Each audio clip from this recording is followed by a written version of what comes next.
Atenção! Começa agora uma teleaula de leitura e interpretação de desenho técnico mecânico do curso profissionalizante. Você vai assistir a teleaula de número 25.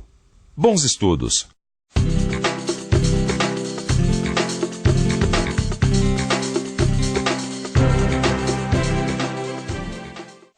Na nossa última teleaula, nós vimos que algumas peças podem ser representadas com supressão de vistas. Você se lembra? É claro! Você aprendeu junto com a gente. Agora, esse assunto de supressão de vistas ainda não acabou. Tem muito a ser pesquisado. Nós vamos continuar pesquisando hoje, na nossa teleaula. Vem estudar com a gente. Na teleaula de hoje, nós vamos ver como representar peças compostas com supressão de vistas. Vamos conhecer também o símbolo indicativo do diâmetro, além de aprender sobre a representação com supressão de vistas em corte. Sabe uma coisa que eu estava notando olhando esses desenhos aqui? Todos eles são sobre supressão de vistas em peças prismáticas. Tem até peças piramidais. Mas será que é possível suprimir vistas numa peça cilíndrica? Tá aí uma coisa que eu não tinha pensado. Bom, mas eu acho que sim. Eu não vejo por que não. Na verdade, eu acho que é melhor a gente pesquisar. Vamos pensar um pouco? Vamos pensar um pouco. Em primeiro lugar, vou imaginar uma peça cilíndrica e as suas medidas. Esta é uma boa forma para investigar se eu posso suprimir ou não alguma vista. Deixa eu imaginar agora a projeção da peça em 3 vistas. Olha lá, a vista frontal e a vista superior são iguaizinhas. Como a vista frontal é a vista principal do desenho técnico, eu vou suprimir a vista superior. Viu só? Examinando as vistas frontal e lateral devidamente cotadas, já dá para imaginar a forma e o tamanho da peça representada. Então dá para representar essa peça com 2 vistas. E se eu quisesse representar em vista única? Acho que aí eu vou ter problemas. Observando só a vista frontal, é impossível saber se a peça tem forma prismática, cilíndrica ou outra qualquer. Mas quando eu observo a vista lateral esquerda, que é circular, já sei que a peça só pode ser cilíndrica. Em vista única não dá para saber mesmo se a peça é cilíndrica. É possível sim representar a peça cilíndrica em vista única. Basta você transmitir a ideia da forma da peça. Como? Você lembra quando você aprendeu o símbolo indicativo do quadrado? Pois é, agora você vai aprender como utilizar o símbolo indicativo do diâmetro. Olha aqui. Este símbolo é colocado ao lado da cota que indica o diâmetro da peça. Está vendo bem aqui? É a vista frontal da peça cilíndrica que você acabou de ver. Olha o sinal indicativo de diâmetro junto à cota 30 milímetros. Você reparou que com apenas essa indicação a interpretação da peça pode ser feita normalmente? Portanto, peças cilíndricas podem ser representadas com supressão de vistas e até em vista única. Miguel, seria bom mostrar um exemplo de peças cilíndricas com elementos. Boa ideia. Peças cilíndricas com elementos também podem ser representadas com vista única. Isso vai fazer você entender ainda mais o que a gente acabou de explicar. Olha aí um bom exemplo. Uma peça cilíndrica com espiga redonda e furo passante, representada em perspectiva. Agora dá uma olhada na projeção em 2 vistas. Bem, com essas 2 vistas já dá para ter uma ideia total da peça, concorda? Você reparou que na vista frontal não dá para saber se a peça é cilíndrica ou não? É a vista lateral esquerda que dá a indicação. Se quisermos tirar a vista lateral esquerda para representar a peça em vista única, vamos ter que usar o símbolo indicativo de diâmetro. Olha lá, ele está ao lado da cota do diâmetro da peça, do diâmetro da espiga e do diâmetro do furo passante. E olha agora uma nova peça. Também é uma peça cilíndrica, mas a diferença é que essa contém um elemento quadrado. Olha como ficaria a representação em vista única. Para representar a espiga quadrada, é necessário utilizar o símbolo indicativo de quadrado e o símbolo indicativo de superfície plana, que você já conhece. E olha lá o símbolo indicativo de diâmetro na cota que dá a medida do corpo da peça. Viu como com a ajuda desses símbolos torna-se simples a representação de uma peça em vista única?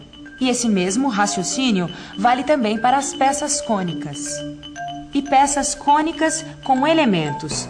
Isso é, sempre que se quer representar uma superfície cilíndrica de uma peça em vista única, e a vista frontal não passa a ideia de que a peça é cilíndrica, como nesse caso, então se recorre a esse símbolo indicativo de diâmetro. Oi, Ananias, tudo bem? Oi, Marcos, tudo bem? E aí, o que é que manda, hein? Pois é sobre aquela peça que você ficou de fazer pra mim. Ah, trouxe o desenho. Trouxe, tá aqui. Só que tem um problema, né? Ah, é uma forma composta. Forma composta? É, em desenho técnico a gente chama forma composta quando elas combinam várias formas numa peça só. Nessa aqui existem várias formas. Formas prismáticas, piramidais e formas cônicas. Mas você disse que tinha algum problema com o desenho? Ah, pois é. É com o desenho técnico. Ó. Ah, mas eu não estou vendo nada de errado com esse desenho aqui. Como não, Ananias? Olha só, tem uma vista só. Parece que deu preguiça no desenhista. Ele deixou de mostrar a vista superior, a lateral esquerda. E olha que a peça é complicada, como você mesmo disse, né? É, mas não deu preguiça no desenhista, não. É que ele representou a peça em vista única. Ah, quer dizer que não tem problema. Não, é claro que não. Olha só essas cotas aqui. Ah, agora que eu reparei. Tem uma marca aqui ao lado. Então, essas marcas aqui são símbolos de diâmetro. Com eles eu sei que essa parte da peça é circular e não preciso de outras vistas. Nesse caso aqui, tem o diâmetro maior da parte cônica, que é 19 milímetros, tá vendo? Esse aqui é o diâmetro da superfície truncada da parte cônica, que é 12 milímetros. E aqui, o diâmetro dos furos redondos, que é 6 milímetros. Esse outro símbolo indicativo de quadrado é esse aqui, ó. Ele indica que essa parte da peça é quadrada e assim economiza mais uma vista. E todas as demais cotas estão aqui. O desenho está perfeito. Ah, que bom, Ananias. Agora eu fico tranquilo. Bom, assim que a peça estiver pronta, eu telefono para você. Obrigado. Tchau. Tchau. Será que dá para imaginar uma representação com supressão de vistas em corte? Eu acho que dá. Mas a gente não vai saber se a gente não vê, né? Eu acho que eu vi uma peça em corte... Pra cá, eu acho que... Ah, por aqui. Olha aqui. Uma peça cilíndrica com uma espiga e um furo passante. É, e esta em corte total. É um ótimo exemplo. A gente podia tentar fazer as vistas ortográficas. Boa ideia. Vamos lá. Ó, vamos tentar suprimir uma das vistas. Certo, mas qual? Primeiro, vamos fazer a vista frontal, que é a principal. Olha só. Ela tem todas as informações, mas não disse a peça cilíndrica. Bom, então faz agora a vista lateral esquerda. Acho que você está certo, Tito. A vista lateral esquerda me parece uma boa escolha. Ah, olha só. Realmente, olhando a vista lateral esquerda, dá para deduzir a forma circular da peça, da espiga e do furo. Essas duas vistas bastam. E agora vamos tentar representar a peça em vista única. Acho que não é difícil. Olha só. Tá vendo? Sem a vista lateral esquerda, é preciso indicar a forma circular da peça na vista frontal. Eu vou colocar o símbolo indicativo de diâmetro na frente da cota 15, que é a cota do diâmetro da espiga, da cota 9, que é relativa ao diâmetro do furo passante, e da cota 25, que indica o diâmetro do corpo da peça. Perfeito. E você notou uma coisa? Olha só, esta linha que indica o corte na vista lateral e o nome do corte na vista frontal não aparecem na representação em vista única. Olha só, Tito. Então dá para representar uma peça em corte com supressão de vistas também? E se dá para representar em corte total, eu acho que também dá para representar em outros tipos de corte. É, acho que dá. E dá mesmo. Você pode encontrar um desenho técnico com supressão de vistas em representação com meio corte e até com vistas parciais. Você se lembra das vistas parciais? Quando você aprendeu representações especiais, você viu como interpretar a forma de peças representadas por meia vista e até por quarta parte de vista. Você lembra? Angela, que tal a gente começar mostrando a supressão de vistas em uma peça simétrica? É exatamente o que eu ia sugerir. Isso porque em peças simétricas a gente pode aplicar o meio corte. Você quer ver? Olha só essa peça. Ela é cilíndrica.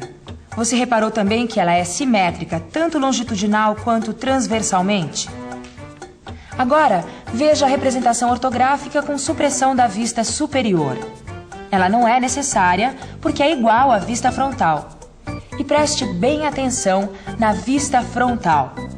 Representada em meio corte, ela mostra tanto os elementos externos como os elementos internos da peça.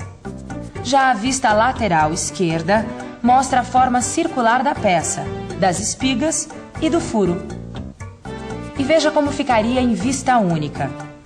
Viu que as cotas dos diâmetros da peça e do furo passante foram transferidos para a vista frontal. Note uma coisa. Olha a linha da cota do diâmetro 14. Reparou como ela parece incompleta? Isso é porque essa cota se refere a um elemento interno que tem uma parte oculta. Quando parte do elemento está oculta, a linha de cota não é desenhada completa. Ela apenas ultrapassa um pouco a linha de simetria, de forma que fique claro o valor numérico. Mas é bom nunca esquecer de uma coisa. Quando um desenho técnico em corte é representado em vista única, é absolutamente necessário usar os símbolos indicativos de quadrado e de diâmetro, para dar ideia da peça com apenas uma vista. Aqui tem um bom exemplo de uma representação em vista única em vistas parciais. Vamos ver como é que fica a representação dessa peça em meia vista. Nesse caso aqui, o desenho técnico pode ser representado sem corte ou com corte. Repare bem numa coisa, as linhas de cotas de diâmetro ultrapassam um pouco a linha de simetria. Essas linhas de cota apresentam apenas uma seta. A parte que atravessa a linha de simetria não apresenta seta. E embora a peça esteja parcialmente representada, as cotas referem-se às dimensões da peça inteira. Por exemplo, essa cota aqui, de 12 milímetros, indica o diâmetro do corpo da peça. A cota de 6 milímetros indica o diâmetro do furo passante. E a cota de 20 milímetros indica o diâmetro da flange. As outras cotas, essa de 14 milímetros, refere-se ao comprimento útil. E a de 18 milímetros refere-se ao comprimento total. Puxa, Miguel. Bom, para finalizar, a gente podia mostrar um desenho técnico com supressão de vistas numa peça representada em quarta parte de vista.